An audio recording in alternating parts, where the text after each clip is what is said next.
Hey subnetters, it's challenge time. Pause, calculate, and see if you can nail these subnetting puzzles.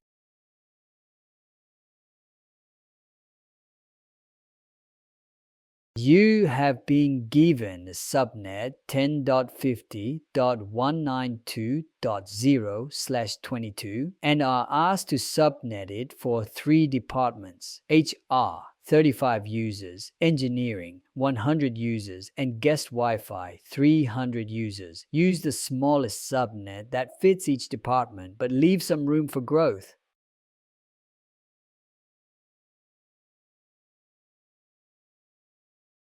Always start with the largest subnet. Step 1. Guest Wi-Fi, 300 users, 10.50.192.0/23. Step 2. Engineering, 100 users, 10.50.194.0/25. Step 3. HR, 35 users, 10.50.194.128/26.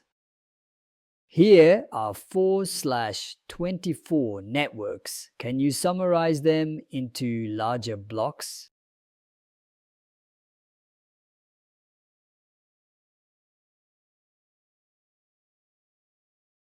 You might think 10.50.10.0/22, right?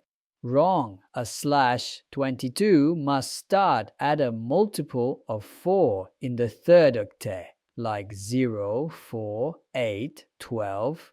10 won't cut it. 2/23s are the right summary. Quick check: 10.50.11.0/23. Valid host IP or not? Think fast.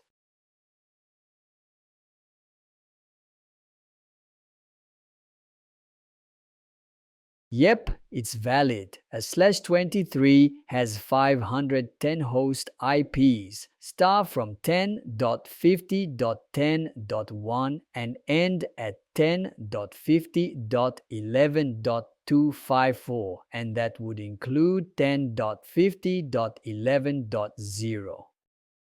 Next episode, the top subnetting mistakes and how to avoid them. Don't miss it. If this helped you, give it a like, share it with a friend, and don't forget to check out the next episode. Thanks for watching.